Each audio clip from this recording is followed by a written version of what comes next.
В детском саду Кослана Удорского района готовится к презентации уникального центра развития этнокультурного образования. Проект позволит обучать малышей, начиная с 2-летнего возраста, основам коми-языка и культуры родного края.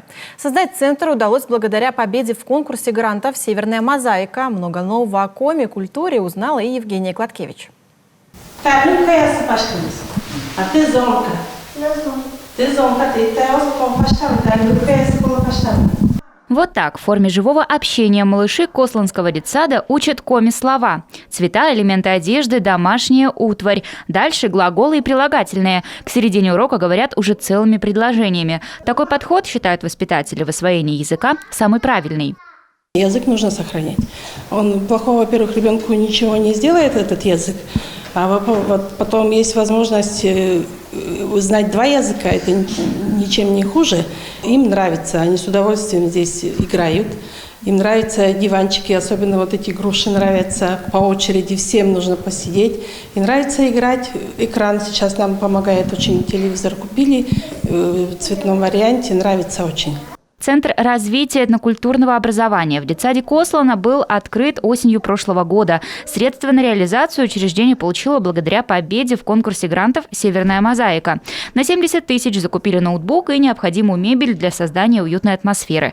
Цель проекта – формирование у дошкольников интереса к истории малой родины. С порога детки словно забывают русскую речь. Общаются только на коми. Для каждого возраста отдельный подход. Самые маленькие слушают сказки и песни, детки постарше читают коми-книги уже сами, иногда даже сочиняют рассказы. Мне нравится гитара. Гитара? Привет, тебя Ксюша зовут, да? А тебе что нравится в центре? Петь, танцевать, играть? Что нравится? 5. А ты песенки на коми-языке знаешь? Проводятся в центре и танцевальные кружки. Посещают их в основном дошколята, учат традиционные коми-танцы.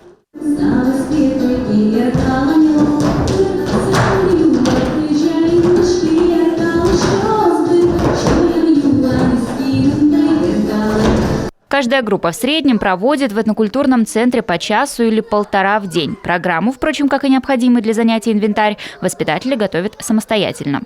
Мы коми-язык ведем уже давно. То есть занятия по коми-языку, как детский сад существует, так и велись. Теперь образовательный процесс стал более, скажем так, наглядный. То есть мы можем иллюстрировать через телевизор информацию, удобства, скажем так, диваны, дети себя чувствуют более комфортно. Еще больше комфорта в детском саду стало после долгожданного ремонта в конце прошлого года. Здесь на стеклопакеты заменили деревянные окна и полностью отремонтировали кровлю здания. Долгожданные изменения произошли по инициативе главы коми. Летом 2020-го он побывал в саду в ходе рабочей поездки в район. В необходимости ремонта убедился лично, оперативно поручив составить необходимую смету. В садике, конечно, стало теплее, уютнее, светлее. И наши воспитанники, естественно, чувствуют себя комфортнее. С момента строительства детского сада с 1996 года крыша у нас не менялась. Она уже была в ветхом состоянии, естественно, протекала, где-то латали, пытались своими силами отремонтировать, поэтому был необходим капитальный ремонт. На сегодня в детском саду 133 воспитанника. Однако в столь комфортных условиях, говорят с улыбкой воспитатели, хочется, чтобы детского смеха и топота маленьких ножек было в разы больше. Евгения Кладкевич, Иван Богомолов, телеканал Юрган, Удорский район.